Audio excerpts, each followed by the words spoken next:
दबाने की कोशिश करने वाले से क्या होता है। हम लोग ऐसे हैं, एक उसमें तब के निकले हैं कि उससे कुछ नहीं होने वाला। बक्सर की लड़ाई सनातन संस्कृति की जारी रहेगी। जब तक बक्सर को अयोध्या और काशी की तरफ विकसित नहीं बना देंगे तब तक लड़ाई जारी रहेगी। देखिए, राजनीति में आना होता तो चुनाव तो हम उसी समय लड़ गए होते, तो उसी समय हमारा एंट्री होता। 5 साल के इंतजार क्यों करते? नीट छात्रा के साथ जो आज हुआ है, आपसे भी ये बहुत अन्याय। क्या करिएगा? उसके लिए भी हम लड़ाई लड़ेंगे। इंसान तो है ही नहीं, जानवर है। जानवर है, ये राक्षस है, इनका भी वध होना चाहिए। वध होना चाहिए। अब इसके लिए माफी नहीं, इसका वध होना चाहिए। नमस्कार, हमारा नाम है समरीन और आपने देखना शुरू कर दिया है लाइव सिटीज, जिसका ना कोई आदि है ना कोई अंत, उसी को कहते हैं सनातन धर्म। आप बखूबी जानते हैं कि सनातन धर्म एक ऐसा दीपक है जिसे समय की आंधी बुझा ही नहीं सकती है। और आप बखूबी ये बात भी जानते हैं कि लगातार सनातन को और सनातन धर्म की आवाज को बुलंद करते हैं राजकुमार चौबे। जी, हम बात कर रहे हैं बक्सर वाले राजकुमार चौबे की, हम बात कर रहे हैं विश्वामित्र सेना वाले राजकुमार चौबे की। और आपने देखा है कि किस तरह से आज इन्होंने माहौल बना दिया है। तो आइए फिर बिना देरी के सीधी बातचीत राजकुमार चौबे जी से करते हैं। सबसे पहले बहुत शुक्रिया बातचीत। आपको भी बहुत बहुत नमस्कार। आज हमने देखा कि बक्सर में आपने माहौल बना दिया है। हर एक जुबान पर सिर्फ यही बात है कि बक्सर मांगे अपना बेटा राजकुमार चौबे। ये देखिए, तो बक्सर के लोगों का प्यार है, ये सनातन संस्कृति की ताकत है। लोगों ने बहुत दिनों से बक्सर उपेक्षित रहा, बहुत बक्सर अपने आप को ठगा महसूस कर रहा है और हर व्यक्ति ठगा महसूस कर रहा है। तो बक्सर के लोगों में ये आक्रोश है और ये लेके राजकुमार चौबे विश्वामित्र सेना लेके चल रही है और अपने बक्सर को विकसित बनाने के लिए, सनातन संस्कृति उत्थान के लिए, जिसके चलते बक्सर जाना जाता है। बक्सर तो सनातन संस्कृति के लिए जाना जाता है। बक्सर की लड़ाई केवल सनातन संस्कृति के लिए ही है। कैसे? सनातन संस्कृति की धरती है। बक्सर सनातन संस्कृति जब विकसित हो जाएगा तो बक्सर विकसित हो जाएगा, बिहार विकसित होगा। आज अयोध्या पूरा देश से लोग जाते हैं कि नहीं जाते हैं? बिल्कुल जाते हैं, तो काशी भी जाते हैं। माने अयोध्या, बक्सर कौन आता है? बक्सर कोई नहीं जाता है, लेकिन बक्सर की पहचान वो नहीं मिली।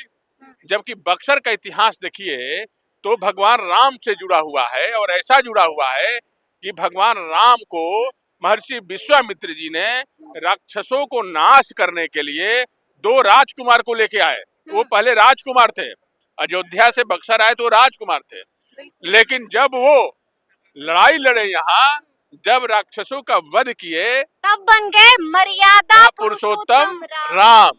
मर्यादा पुरुषोत्तम राम बने और उन्होंने ताड़का राक्षसी का वध किए, जो पूरा बक्सर नहीं, पूरा ये अन्य क्षेत्र को आतंकित करती थी, उसको नाश किए। मारीच सुबाहु को नाश किए, माता अहिल्या का उद्धार किए और 84,000 ऋषियों की रक्षा किए। तब जाके जो है भगवान जो है मर्यादा पुरुषोत्तम राम यहीं से बने और यहीं से जनकपुर गए, माता सीता से शादी हुआ यहीं से, और यही पंचकोशी यात्रा भी किए ताड़का वध करने के बाद। इतना ऐतिहासिक है बक्सर। लेकिन हम आपसे ये भी जानना चाहेंगे कि आज आपके विश्वामित्र सेना को 1 साल हो चुका है, क्या मन में आया चौबे जी? क्यों लगा कि विश्वामित्र सेना की शुरुआत कर देनी चाहिए? देखिए, विश्वामित्र सेना का शुरुआत हमने इसलिए किया कि विश्वामित्र सेना बक्सर के थे विश्वामित्र जी, और ये बक्सर की तपोभूमि है। हम बक्सर के रहने वाले हैं, हम बक्सर के बेटे हैं, हमारा जन्म यही है, हमारा जन्म भूमि है। ये हमारा जन्मभूमि है। ये हमारे लिए सौभाग्य की बात है कि इस बक्सर जैसे पवित्र भूमि आपकी जिंदगी इतनी अच्छी चल रही थी, क्या लगा, क्या खटका, कहाँ पर पीड़ा हुई, क्यों पीड़ा हुई चौबे? पीड़ा इसलिए हुई कि पीड़ा हम लोग बक्सर से बहुत गरीबी से निकलकर यात्रा किए, बहुत लंबा यात्रा किए, हम वहाँ संघर्ष किए, संघर्ष करके कुछ पाए। तो लगा कि हमारे बक्सर का जो सनातन संस्कृति यदि विकसित हो जाए तो पूरा बक्सर विकसित हो जाएगा। हमारे जैसे युवाओं को फिर संघर्ष इतना नहीं करना पड़ेगा। अयोध्या की तरह ये भी यहाँ के लोग भी मतलब बड़ा व्यवसाय करेंगे। यहाँ सरकार को भी जो है राष्ट्रीय प्रदेश के आय में वृद्धि होगा और सरकार भी विकसित होगी। यहाँ से दूर दूर से लोग दर्शन करने आएंगे, यहाँ के लोगों को, युवाओं का रोजगार मिलेगा। तो बक्सर के नाते, बक्सर के होने के दर्द था मुझे ऐसा ठेस कई बार पहुंचा ये मेरे क्षमता है, मैं करूंगा, कैसे कि अब मुझे करना चाहिए, कोई ना कोई किसी आदमी को करना चाहिए बक्सर की लड़ाई। तो मैंने बक्सर की लड़ाई लड़ी और बक्सर हमेशा से उपेक्षित रहा। बिल्कुल। यहाँ नेतृत्व करने लोग आए, प्रधानमंत्री के करीब रहे, कई कई प्रधानमंत्री के करीब रहे, मंत्री रहे। हम समझ रहे हैं कि इशारा किधर किधर है। नहीं, हम तो ओपन बोलते हैं, इशारा जो भी है, हाँ, हम डरने वाले थोड़े हैं। हम्म, हम तो ओपन बोलते हैं कि बक्सर को हमेशा से ठगा गया, बक्सर से हमेशा से ठगा गया, तो हम तो उसमें डरना क्या बात है? बर्दाश्त नहीं होता है। बर्दाश्त नहीं होता है। अब सब लोगों में आक्रोश घुस गया, आप देखी होंगी, यहाँ हर व्यक्ति में आक्रोश है। हमने देखा कि आपने हाथ उठाने के लिए कहा और पीछे तक आपकी नजर जहां जहां जाएगी लोग हाथ उठाएंगे। हाँ, लोग, ये सनातन संस्कृति की ताकत है। आप जो कहते हैं बक्सर के लोग वही कर रहे अब भाई बक्सर के लिए इसलिए करें कि बक्सर के लिए लड़ रहे हैं।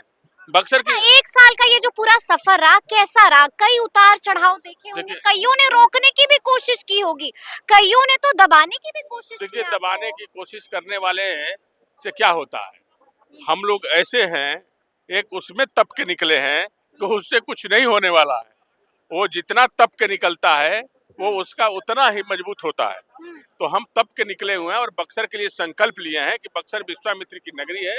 जब तक बक्सर को बढ़िया से विश्वामित्र कॉरिडोर नहीं बनाएंगे, वामन अवतार को मुक्त नहीं कराएंगे और बक्सर को भव्यता नहीं दिलाएंगे, तब तक जो है हम चैन से नहीं बैठेंगे। इसके लिए मेरा प्राण भी चला जाए तो निछावर है इस बक्सर की भूमि के लिए। जान भी चली जाए तो किसी बात का गम नहीं है, ये शहादत हो जाए। हाँ, तो कोई दिक्कत नहीं है बक्सर के लिए। अच्छा, लेकिन एक सवाल है, उसका जवाब हम आपसे जानना चाहेंगे, क्या किया है आपने इन 1 सालों में?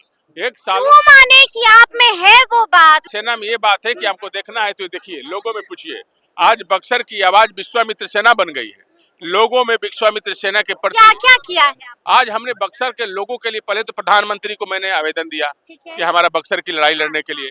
उसके बाद हमने सरकार से सीधी लड़ाई लड़ी, सनातन संस्कृति को, बक्सर को विकसित बनाने के लिए पटना तक लड़ाई लड़े और उसको दिल्ली तक लेके गए और लोगों में अपने बक्सर की बात हमने किया, विश्वामित्र की नगरी की बात किया, वामन अवतार की बात किया, संस्कृति धरोहर की बात किया कि बक्सर इतना विकसित और पुरानी आध्यात्मिक जगह है, यह विकसित क्यों है। तो मैंने ये लड़ाई लड़ा, लोगों को रोजगार के लिए बात किया, मैंने लोगों को शिक्षा के लिए भी बात किया। हमने शिक्षा भी जो है हम लोगों को करते हैं, वेद गुरुकुलम एक हमारा सांस्कृतिक परंपरा है। अच्छा, सनातन उसको भी चलाते हैं। वो भी चला रहे हैं? हाँ, वो भी चला रहे हैं। हेल्थ कैंप तो हम देख रहे हैं कि आप लगाते हैं। हेल्थ कैंप हमारा हर प्रोग्राम में बड़ा होता है। तो ये हमारे आने वाला समय में बक्सर की लड़ाई सनातन संस्कृति की जारी रहेगी। जब तक बक्सर को अयोध्या और काशी की तरफ विकसित नहीं बना देंगे तब तक लड़ाई जारी रहेगी। अच्छा, हमने सुना कि मन से आप गरज रहे थे, आपने कहा कि ये जो आंदोलन है ये आगे जाएगा, पटना में भी इसकी लड़ाई लड़ेंगे और दिल्ली हाँ, पटना में भी लड़ाई लड़ेंगे। आंदोलन करिएगा? आंदोलन ही होगा, मतलब सनातन संस्कृति और बक्सर के लिए तो करना ही पड़ेगा। करना पड़ेगा, नहीं तो अपना हक कैसे मिलेगा? यदि इतना नहीं लड़ाई लड़े होते तो विश्वामित्र पार्क का निर्माण नहीं होता। मेरे कहने पे लड़ाई लड़ने में विश्वामित्र पार्क का जो है एक शिलान्यास हुआ, लेकिन अभी काम नहीं है। हो सकता है हम सरकार से ये करते हैं कि सबको जो है कब जल्दी से जल्दी। बड़ी मांग भी आपने कर दी है, क्या चाहते हैं सरकार से, क्या चाहते हैं? सरकार से ये हम चाहते हैं कि बक्सर का सनातन संस्कृति का जो सबसे बड़ा जगह है, धार्मिक जगह है, बिहार की धार्मिक राजधानी बने और ये हमारा बक्सर का इतिहास को दिखाया जाए और बिहार का गौरव है बक्सर, और इसको बढ़ चढ़ कर दिखाया जाए। यहाँ से पूरा शाहाबाद को, क्या पूरा बिहार को रोजगार मिलेगा, दुनिया भर से लोग यहाँ पे आएंगे, इन्वेस्टर आएंगे, यहाँ लोगों का कल्याण होगा, अच्छी रोड बनेंगी, अच्छी सड़कें बनेंगी, विकसित बक्सर होगा, पूरा शाहाबाद विकसित हो जाएगा। लेकिन आपको मालूम है, हम आपकी मतलब लगातार हम कई सारे लोगों से बात कर रहे थे, कुछ लोग हमें बता रहे थे, आपके विरोधी हमें बता रहे थे कि ये सिर्फ और सिर्फ राजनीति में आने के लिए राजकुमार चौबे जी ऐसा ऐसा कर रहे हैं। देखिए, राजनीति में आना होता तो चुनाव तो हम उसी समय लड़ गए होते। बिल्कुल, आप लड़ गए होते। तो उसी समय हमारा एंट्री होता। 5 साल के इंतजार क्यों करते? इतना तो समर्थमान तो है ही ना कि चुनाव बढ़िया से लड़ते। कौन रोकता? कौन रोकता? हम रोकने का तो कोई क्षमता है नहीं, लेकिन ये जरूर है कि आने वाले। फिर क्यों कहते हैं कि राजनीति में आने के लिए आप ऐसा कर रहे हैं? राजनीति में आने के लिए, राजनीति कोई आना खराब बात थोड़े है। बक्सर की सनातन संस्कृति की लड़ाई यदि हमारी सरकार नहीं मानेगी तो राजनीति में आएंगे, अपने बक्सर को विकसित बनाने के लिए आएंगे। राजनीति में आएंगे अगर समय की मांग होगी तो राजनीति में जरूर आएंगे। अच्छा, आपको आपको मालूम है दूसरा आरोप जो आप पर लगाया जाता है वो आरोप ये है चौबे जी कि लोग कहते हैं कि आपको बड़ा गुस्सा आता है, कहीं पर भी आप अन्याय देखते हैं तो बर्दाश्त नहीं कर पाते। इसलिए नहीं आ जाते कि अन्याय के खिलाफ हमेशा लड़ना सीखे हैं। यहाँ से लेके और दिल्ली तक कभी अन्याय बर्दाश्त नहीं किया है। ये हमारी लड़ाई है। और हाँ, बर्दाश्त नहीं कीजिएगा। नहीं करेंगे। आज भी उंगली दिखा दिए हैं आप। हाँ, एकदम एकदम। हाँ, अच्छा, एक बात आपको मालूम है ना कि नीट छात्रा के साथ क्या हुआ, उसके लिए राजकुमार चौबे और उसके लिए विश्वामित्र सेना क्या करेगा? विश्वामित्र सेना क्या बोल रही है एक बार फिर? नीट छात्रा के साथ जो आज हुआ है आपसे भी छुआ है। ये बहुत अन्याय। क्या करिएगा? उसके लिए भी हम लड़ाई लड़ेंगे। अभी आने वाला समय में उसके खिलाफ भी हम सड़कों पे एक बार उतरेंगे। ये सनातन संस्कृति कमजोर का ये दिन है। जो सनातन जहाँ जहाँ कमजोर हुआ है ऐसे बहसी पैदा होते हैं जो किसी दरिंदे पैदा दरिंदे होते हैं। बहसी इंसान तो है ही नहीं, जानवर है। जानवर है, ये राक्षस है, इनका भी वध होना चाहिए। वध होना चाहिए। ऐसे अब इसके लिए माफी नहीं, इसका वध होना चाहिए। देखिए राजकुमार चौबे को फिर गुस्सा आ गया है, कह रहे हैं कि वध होना चाहिए। एकदम वध होना चाहिए। वध होना हाँ। चाहिए। चलिए एक अंतिम सवाल है, आगे आगे क्या क्या सोचा है, क्या क्या करेगा विश्वामित्र सेना? आगे आगे विश्वामित्र सेना का प्लानिंग ये है कि पहले तो बक्सर को, भगवान राम की धरती है ये बक्सर राम की धरती को लेके और इसके लेके पूरा पटना, पूरा बिहार, पूरा शाहाबाद, गांव गांव तक यात्रा करेंगी। यात्रा करेंगे। हाँ, और उसके बाद दिल्ली का भी यात्रा होगा और बक्सर की लड़ाई लड़ी जाएगी और बक्सर को स्थापित किया जाएगा और राम को। उसके लिए लोग राजनीति करने वाले कहे तो उसको कोई फर्क नहीं पड़ता है। कोई फर्क नहीं पड़ता है। तो सुना आपने कि क्या कुछ कहा है राजकुमार चौबे जी ने, साफ साफ कह दिया है कि अब याचना नहीं करेंगे, अब सीधा रण होगा और रण कैसा होगा ये हम आपको करके ही दिखाएंगे। तो अब देखना होगा कि आगे आगे क्या क्या होता है। तो फिर ये पूरी बातचीत और ये पूरा वीडियो आपको कैसा लगा है कमेंट करके हमें जरूर बताइएगा। तो ऐसे तमाम अपडेट्स के लिए बिल्कुल ऐसे ही हमारे साथ बने रहिएगा और देखते रहिएगा लाइव सिटीज। बहुत शुक्रिया।